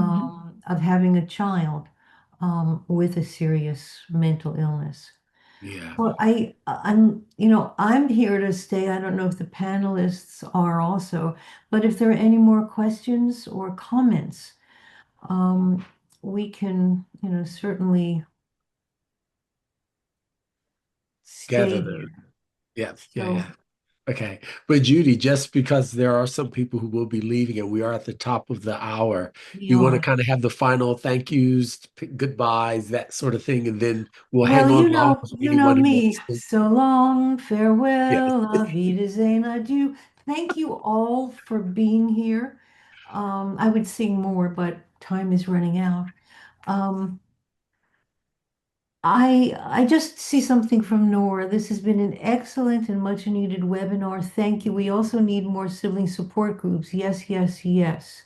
Yeah. Um, Do we have the information on Edie's support group? I don't Hold think on, let we me give her a do, chance to unmute. but Is that if the website? you Is that it? if you Ac- contact us Actually, at NAMI mainline, Edie, Okay. is that okay? Um, um, or yeah, right now I'm at capacity, so it's like Oh, we're okay. full, but if people want mm, to get on a waiting list, they can contact me. I try, it's only a 2 hour once a month, and I want to give everybody a time to talk. mm, So I don't want to make it too big, but I Yeah. also know people, need peer support. I am actually planning to go to NAMI National and suggest that they reinstate their sibling and adult child network. They used to have that mm. Gotcha. and they discontinued it. Um, so Yeah, maybe they can. Joel, are you ins- listening? Joel, Yeah, he's are there. you He's there. listening? Please. He's Oh, there. that's right. So, We have a NAMI person here. All right. Yeah, so, we can only so Judy, do for you if you let us know what it is that you need. So please contact us for, needs. Contact us, for volunteering with us. We need dedicated people who want to work with us. When I say work, volunteer with us. Yes, yes. yes, So, yes. so All Judy, right. Yes, Craig. No, it's not urgent at all. I was previously a co-host for NAMI in the Lehigh Valley. okay. And again, like you have mentioned, we definitely need people out there because there's so many people out there with mental illness or that are taking care of people, friends, families, etc., that are living with mental illness. And so definitely. You do what you can, even when you're Okay. out and about in the community. If you see somebody struggling, um, I myself is, um, I myself have tried to teach my own children to do so. My oldest actually works in a grocery store and sees it more than you think. Yeah. And if she's simply just bagging or something, she'll help a customer that seems to be struggling and Yeah. is just having a tough day. So it's definitely out there. It's Yeah. very tough. Yeah. And for Yes. anyone in Okay, the thank you. audience who wants to know more about Family to Family or some of the other programs, please contact us. I don't know how to put it in the chat. Craig, if you Okay, could you do mean you that, want would people to have the the the chapter website, website? yeah. Okay, I can grab that Yeah, and I'm, put it I'm in. supporting NAMI mainline. Yeah, yeah. I'll put it in right now. Bear with me. All right. So please, there's a family to family class coming up. Actually, it's beginning tomorrow with two people that I've become very close with. Ben's mother and Mo, who's been following this. I don't know if it's, at capacity, but please, if some of the issues have resonated with you, we're here for you. We are here for you. Yeah. Thank you, everyone. Thank you for being here. Um, Edie has her email address, the support group. Oh, Um, okay. okay, I just need to say that we can only start programs if there is a need. You have to tell us. And we can, go to national, um, and hopefully we'll be heard. But when we talk about advocacy in family to family or wherever, you may be just one person. And someone reminded me, yeah, maybe we don't think we can do that much. Have you ever been in a room with a fly and you're trying to sleep? that what impact that fly has. Well, I thought it was funny. Um, so, and the other thing is, and this is to Joel's point, one of the points I've heard. If somebody steps on your toe, it's going to hurt, whether it's intentional or accidental. And pay attention to that. What you feel is important. And hopefully, you can express that. If maybe not to somebody else at the moment, you can at least express it to yourself. Um, Pay attention to your body. Um, I don't know if that's the note to end on, but I can't think of anything else to say other than so long, farewell. And so, do any of the panelists want to say anything before we say adieu? Thank you, Judy. Thank you to the panelists. I was really moved by the depth of sharing, complexity of experiences, and just received wisdom from like the like many, lived experiences. Thank you very much. Very welcome. Very Thank welcome. you, I think everyone. with that, Craig, I guess we could say toodaloo. Adieu. Yeah. We'll be in touch. All righty. We will. Bye. Thank you.